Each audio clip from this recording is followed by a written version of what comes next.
اعوذ باللہ من الشیطان الرجیم، بسم اللہ الرحمن الرحیم۔ سورہ کہف کا ترجمہ۔ شروع اللہ کے نام سے جو سب پر مہربان بہت مہربان ہے۔ تمام تعریفیں اللہ کی ہیں جس نے اپنے بندے پر کتاب نازل کی اور اس میں کسی قسم کی کوئی خامی نہیں رکھی۔ ایک سیدھی سیدھی کتاب جو اس نے اس لیے نازل کی ہے کہ لوگوں کو اپنی طرف سے ایک سخت عذاب سے آگاہ کرے، اور جو مومن نیک عمل کرتے ہیں ان کو خوشخبری دے کہ ان کو بہترین اجر ملنے والا ہے جس میں وہ ہمیشہ ہمیشہ رہیں گے، اور تاکہ ان لوگوں کو متنبع کرے جو یہ کہتے ہیں کہ اللہ نے کوئی بیٹا بنا رکھا ہے۔ اس بات کا کوئی علمی ثبوت نہ خود ان کے پاس ہے اور نہ ان کے باپ دادوں کے پاس تھا۔ بڑی سنگین بات ہے جو ان کے منہ سے نکل رہی ہے۔ جو کچھ وہ کہہ رہے ہیں وہ جھوٹ کے سوا کچھ نہیں۔ اب اے پیغمبر، اگر لوگ قرآن کی اس بات پر ایمان نہ لائیں تو ایسا لگتا ہے جیسے تم افسوس کر کے ان کے پیچھے اپنی جان کو گلا بیٹھو گے۔ یقین جانو کہ روئے زمین پر جتنی چیزیں ہیں ہم نے انہیں زمین کی سجاوٹ کا ذریعہ اس لیے بنایا ہے تاکہ لوگوں کو آزمائیں کہ ان میں کون زیادہ اچھا عمل کرتا ہے، اور یہ بھی یقین رکھو کہ روئے زمین پر جو کچھ ہے ایک دن ہم اسے ایک سپاٹ میدان بنا دیں گے۔ کیا تمہارا یہ خیال ہے کہ غار اور رقیم والے لوگ ہماری نشانیوں میں سے کچھ عجیب چیز تھے؟ یہ اس وقت کا ذکر ہے جب ان نوجوانوں نے غار میں پناہ لی تھی اور اللہ تعالیٰ سے دعا کرتے ہوئے کہا تھا کہ اے ہمارے پروردگار، ہم پر خاص اپنے پاس سے رحمت نازل فرمائیے اور ہماری اس صورتحال میں ہمارے لیے بھلائی کا راستہ فرما دیجیے۔ چنانچہ ہم نے ان کے کانوں کو تھپکی دے کر کئی سال تک ان کو غار میں سلائے رکھا، پھر ہم نے ان کو جگایا تاکہ یہ دیکھیں کہ ان کے دو گروہوں میں سے کون سا گروہ اپنے سوئے رہنے کی مدت کا زیادہ صحیح شمار کرتا ہے۔ ہم تمہارے سامنے ان کا واقعہ ٹھیک ٹھیک بیان کرتے ہیں۔ یہ کچھ نوجوان تھے جو اپنے پروردگار پر ایمان لائے تھے اور ہم نے ان کو ہدایت میں خوب ترقی دی تھی، اور ہم نے ان کے دل خوب مضبوط کر دیے تھے۔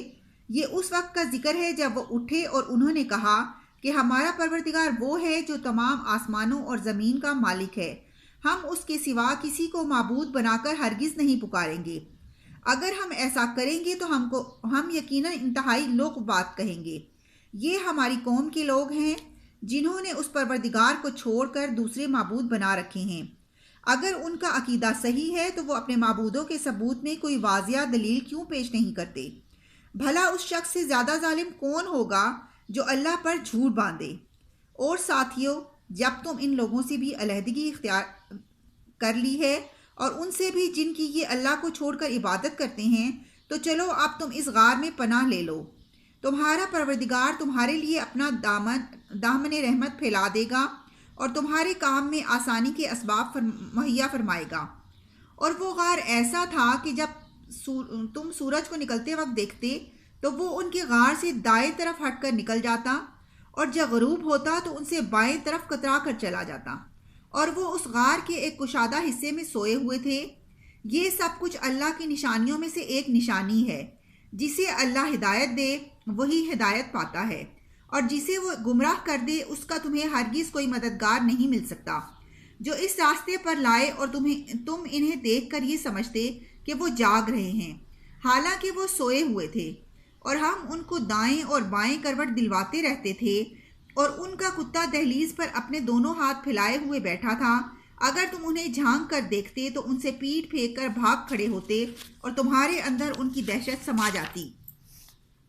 اور جیسے ہم نے انہیں سلایا تھا اسی طرح ہم نے انہیں اٹھا دیا تاکہ وہ آپس میں ایک دوسرے سے پوچھ گچھ کریں۔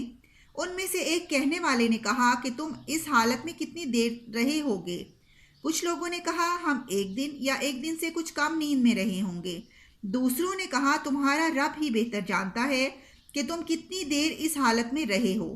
اب اپنے میں سے کسی کو چاندی کا یہ سکہ دے کر شہر کی طرف بھیجو، وہ جا کر دیکھ بھال کرے کہ اس کے کون سے علاقے میں زیادہ پاکیزہ کھانا مل سکتا ہے، پھر تمہارے پاس وہاں سے کچھ کھانے کو لے آئے، اور اسے چاہیے کہ ہوشیاری سے کام کرے اور کسی کو تمہاری خبر نہ ہونے دے، کیونکہ اگر ان شہر کے لوگوں کو تمہاری خبر مل گئی تو یہ تمہیں پتھراؤ کر کے ہلاک کر ڈالیں گے یا تمہیں اپنے دین میں واپس آنے کے لیے مجبور کریں گے، اور ایسا ہوا تو تمہیں کبھی فلاح نہیں مل سکے گی۔ اور یوں ہم نے ان کی خبر لوگوں کو پہنچا دی تاکہ وہ یقین سے جان لیں کہ اللہ کا وعدہ سچا ہے۔ نیز یہ کہ قیامت کی گھڑی آنے والی ہے، اس میں کوئی شک نہیں۔ پھر وہ وقت بھی آیا کہ جب لوگ ان کے بارے میں آپس میں جھگڑ رہے تھے، چنانچہ کچھ لوگوں نے کہا کہ ان پر ایک عمارت بنا دو، ان کا رب ہی ان کے معاملے کو بہتر جانتا ہے۔ آخر کار جن لوگوں کو ان کے معاملات پر غلبہ حاصل تھا، انہوں نے کہا کہ ہم تو ان کے اوپر ایک مسجد ضرور بنائیں گے۔ کچھ لوگ کہیں گے کہ وہ 3 آدمی تھے اور چوتھا ان کا کتا تھا، کچھ کہیں گے کہ وہ 5 تھے اور چھٹا ان کا کتا تھا۔ یہ سب اٹکل کے تیر چلانے کی باتیں ہیں۔ کچھ کہیں گے کہ وہ 7 تھے اور 8واں ان کا کتا تھا۔ کہہ دو کہ میرا رب ہی ان کی صحیح تعداد کو جانتا ہے۔ تھوڑے سے لوگوں کے سوا کسی کو ان کا پورا علم نہیں، لہٰذا ان کے بارے میں سرسری گفتگو سے آگے بڑھ کر کوئی بحث نہ کرو اور نہ ان کے بارے میں کسی سے پوچھ گچھ کرو، اور اے پیغمبر کسی بھی کام کے بارے میں کبھی یہ نہ کہو کہ میں یہ کام کل کر لوں گا، ہاں یہ کہو کہ اللہ چاہے گا تو کر لوں گا۔ اور جب کبھی بھول جاؤ تو اپنے رب کو یاد کر لو اور کہو مجھے امید ہے کہ میرا رب کسی ایسی بات کی طرف میری رہنمائی کر دے جو ہدایت میں اس سے بھی زیادہ قریب ہو۔ اور وہ اصحاب کہف اپنے غار میں 300 سال اور مزید 9 سال سوتے رہے۔ اگر کوئی اس میں بحث کرے تو کہہ دو کہ اللہ ہی بہتر جانتا ہے کہ وہ کتنی مدت رہے۔ آسمانوں اور زمین کے سارے بھید اسی کے علم میں ہیں۔ وہ کتنا دیکھنے والا ہے اور کتنا سننے والا ہے، اس کے سوا ان کا کوئی رکھوالا نہیں ہے، اور وہ اپنی حکومت میں کسی کو شریک نہیں کرتا۔ اور اے پیغمبر تم پر تمہارے پروردگار کی طرف سے جو وحی بھیجی گئی ہے اسے پڑھ کر سنا دو۔ کوئی نہیں ہے جو اس کی باتوں کو بدل سکے، اور اسے چھوڑ کر تمہیں ہرگز کوئی پناہ کی جگہ نہیں مل سکتی۔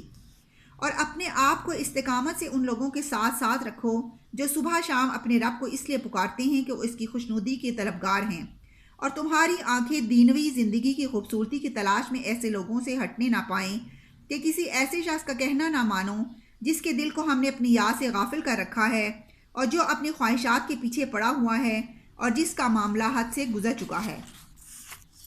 اور کہہ دو کہ حق تو تمہارے رب کی طرف سے آ چکا ہے، اب جو چاہے ایمان لے آئے اور جو چاہے کفر اختیار کرے۔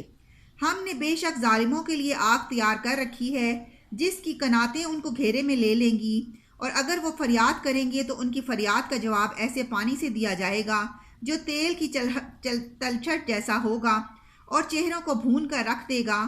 کیسا بدترین پانی اور کیسی بری آرام گاہ! البتہ جو لوگ ایمان لائے اور انہوں نے نیک عمل کیے تو یقیناً ہم نیک لوگوں کے اجر کو ضائع نہیں کرتے۔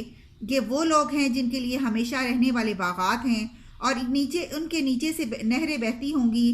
ان کو وہاں سونے کے کنگنوں سے مزین کیا جائے گا، اور اونچی مسندوں پر تکیے لگائے ہوئے باریک اور دبیز ریشم کے کپڑے پہنے ہوں گے۔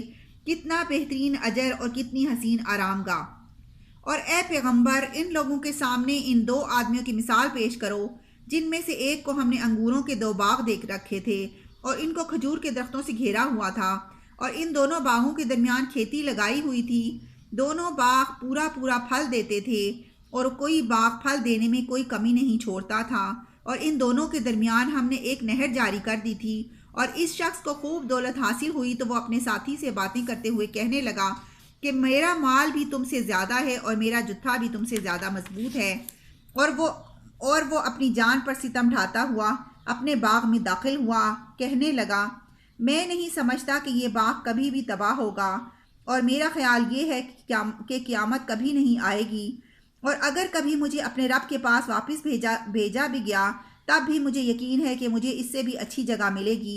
اس کے ساتھی نے اس سے باتیں کرتے ہوئے کہا کیا تم اس ذات کے ساتھ کفر کا معاملہ کر رہے ہو جس نے تمہیں مٹی سے اور پھر نطفے سے پیدا کیا، پھر تمہیں ایک بھلا چنگا انسان بنا دیا؟